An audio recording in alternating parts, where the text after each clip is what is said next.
जय हिंद दोस्तों, वंदे मातरम। अरविंद केजरीवाल जो खुद को अनोखा नेता और भ्रष्टाचार के खिलाफ में लड़ने वाले ईमानदार चेहरे के तौर पर प्रचारित करते रहते हैं, उन्हें एक बार फिर से अदालत से बहुत बड़ा झटका लगा है। दरअसल अरविंद केजरीवाल की प्रधानमंत्री नरेंद्र मोदी की डिग्री को लेकर जो उन्होंने पिटीशन दायर की थी, जो याचिका लगाई थी उनकी तरफ से, उसे अब अहमदाबाद की सत्र अदालत ने सिरे से खारिज कर दिया है। यह फैसला न केवल अरविंद केजरीवाल की राजनीतिक रणनीति की नाकामी को उजागर करता है, बल्कि उनकी बार बार की जाने वाली झूठी आरोपबाजी और राजनीतिक बदले की भावना की पोल भी खोलता है। अरविंद केजरीवाल की यह हार दर्शाती है कि अदालतें अब उनकी फर्जी नैरेटिव और व्यक्तिगत हमलों को बर्दाश्त नहीं कर रही हैं। गुजरात के सत्र न्यायालय ने दोस्तों यह महत्वपूर्ण फैसला जब सुनाया तो आम आदमी पार्टी और अरविंद केजरीवाल के खेमे में हमारी न्याय व्यवस्था को लेकर एक बार फिर से असंतोष देखने के लिए मिला। केजरीवाल ने निचली अदालत यानी कि जो मेट्रोपॉलिटन मजिस्ट्रेट कोर्ट है, उसके 10 मार्च 2026 के आदेश को चुनौती दी थी, जिसमें प्रधानमंत्री नरेंद्र मोदी की शैक्षिक डिग्री से संबंधित दस्तावेज मांगने की उनकी अर्जी को खारिज कर दिया गया था। यह पिटीशन गुजरात विश्वविद्यालय के द्वारा दायर मानहानि मुकदमे के संदर्भ में दायर की गई थी। सत्र न्यायाधीश पीबी पटेल की अदालत ने याचिका को बिना किसी ठोस आधार के करार देते हुए सिरे से खारिज कर दिया। अरविंद केजरीवाल का यह कोई पहला मामला नहीं है। केजरीवाल झूठ के बिना पर इस तरीके की हरकतें करते अक्सर दिखाई देते हैं। ये पूरा मामला अरविंद केजरीवाल और आम आदमी पार्टी के सांसद संजय सिंह के उन विवादास्पद बयानों से जुड़ा हुआ है, जिसमें उन्होंने गुजरात विश्वविद्यालय से जारी प्रधानमंत्री मोदी की डिग्री को फर्जी बताने का संकेत दिया था। गुजरात विश्वविद्यालय ने इन दोनों नेताओं के खिलाफ में मानहानि का मुकदमा दायर करवाया, जिसमें आरोप लगाया गया कि उनके बयान विश्वविद्यालय की प्रतिष्ठा को ठेस पहुंचाने वाले थे। अरविंद केजरीवाल और संजय सिंह ने अदालत में डिग्री के दस्तावेज मांगने की कोशिश की, लेकिन मजिस्ट्रेट अदालत ने इसे सिरे से खारिज कर दिया। अब सत्र अदालत ने भी उनकी पुनर्विचार याचिका को ठुकरा दिया है।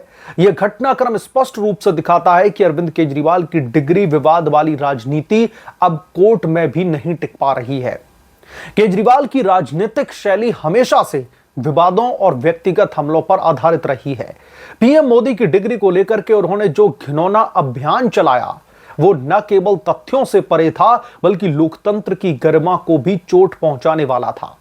जब देश की जनता विकास, सुशासन और राष्ट्रवाद पर फोकस कर रही है, तब अरविंद केजरीवाल जैसे नेता पुरानी फर्जी खबरों और व्यक्तिगत हमलों के सहारे वोट मांगने की कोशिश करते हैं, दिल्ली की जनता को लुभाने की कोशिश करते हैं। वैसे तो दिल्ली में उनका किला ढह चुका है, अपनी विधायकी भी नहीं बचा पाए अरविंद केजरीवाल, तो फिलहाल वोटों को लुभाने की अगर हम बात ना करें तो बेहतर है। लेकिन ये केजरीवाल का जरा फर्जी नैरेटिव देखिए। यह फैसला उनके ऐसे हताश प्रयासों पर मोहर लगाता है। कानूनी मोर्चे पर लगातार हार का सामना कर रहे अरविंद केजरीवाल अब मानहानि के शिकंजे में फंसते चले जा रहे हैं, जो उनकी छवि को और भी ज्यादा धूमिल कर रहा है। यह झटका अरविंद केजरीवाल के लिए मात्र एक कानूनी हार नहीं, बल्कि नैतिक हार भी है। उन्होंने बार बार प्रधानमंत्री मोदी पर बिना सबूत के आरोप लगाए, लेकिन जब सबूत मांगने की बारी आई तो अदालत ने उनका साथ नहीं दिया।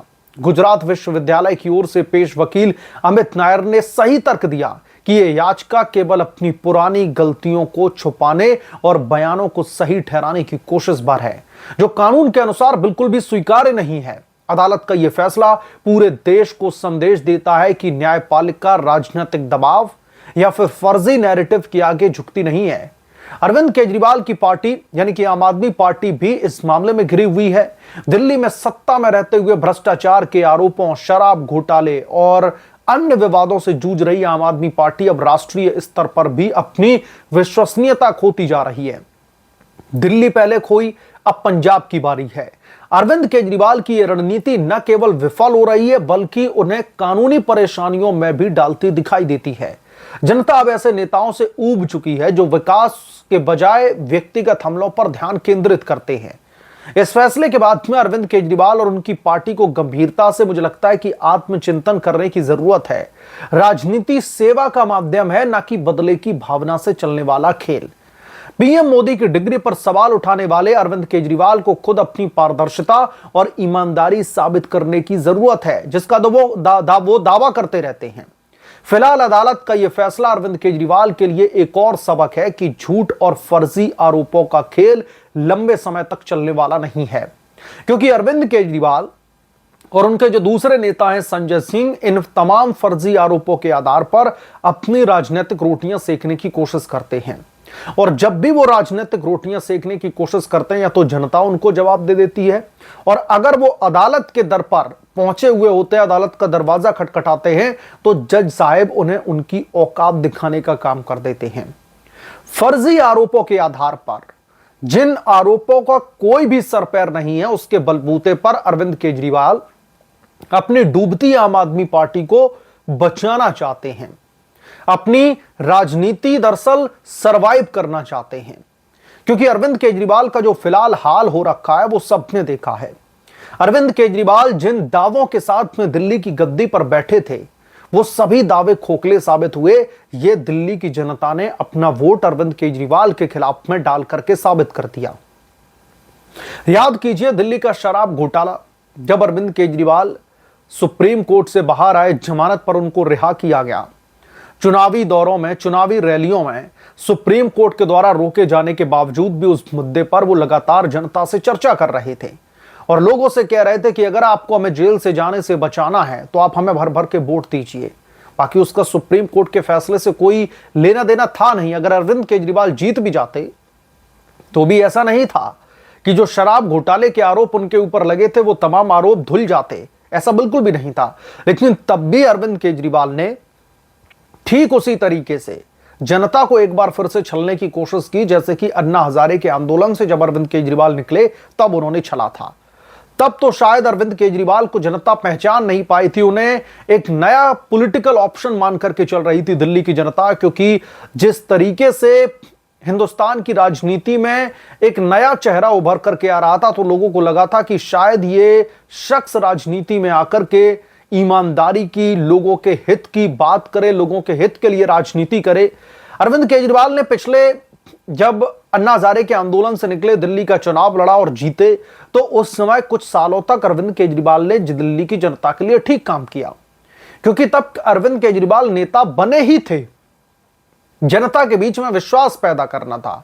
भगवान जाने उस समय भी स्ट्रैटेजी क्या थी कि पहले विश्वास करो फिर विश्वासघात करो। तो उस समय तो दिल्ली की जनता अरविंद केजरीवाल को नहीं पहचान पाई।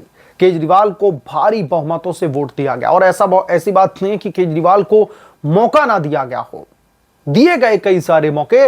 लेकिन फिर केजरीवाल ने भ्रष्टाचार का वो गंदा खेल खेलना शुरू कर दिया, जिससे दिल्ली की जनता को उनसे नफरत हो गई एक तरीके से।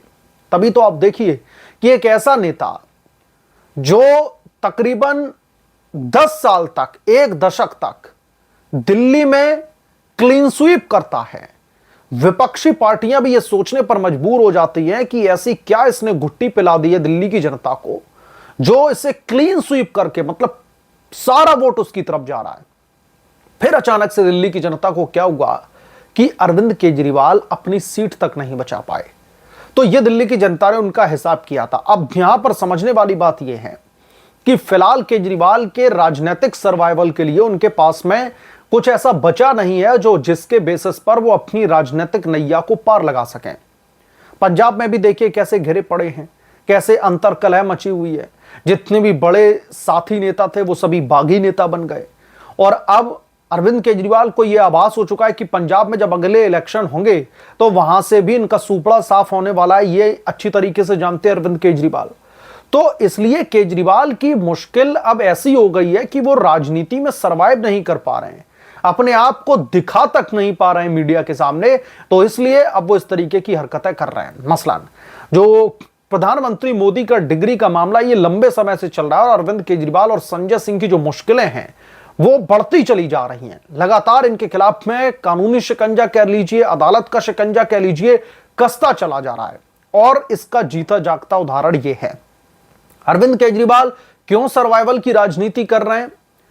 बिल्कुल नदारद हो चुके हैं हिंदुस्तान की राजनीति से। तो अभी राम मंदिर के मामले में ये जो है अपनी टांग अड़ा करके थोड़ा सा लाइमलाइट में आने की कोशिश कर रहे हैं, लेकिन वो मुद्दा भी केजरीवाल को सूट नहीं करता। जिन लोगों को भगवान राम से इतनी तकलीफ है वो लोग उन मुद्दों को उठाएं तो इस देश की जनता और दिल्ली की जनता बखूबी जानती है कि ये कितनी जो है इनकी बातों में क्रेडिबिलिटी है, दम है। बहरहाल कोर्ट के इस फैसले पर आप क्या सोचते हैं, आपकी क्या राय है, हमें कमेंट करके जरूर बताएं। जल्द मिलूंगा किस दूसरे बड़े अपडेट के साथ में, तब तक के लिए धन्यवाद। अगर आप लोग चैनल पर नए हैं तो प्लीज चैनल को सब्सक्राइब कर ले, साइड में बेल आइकन को जरूर प्रेस करें ताकि जब भी मैं कोई बड़ी खबर लेकर के आऊं तो इसकी जानकारी सबसे पहले आपको मिले।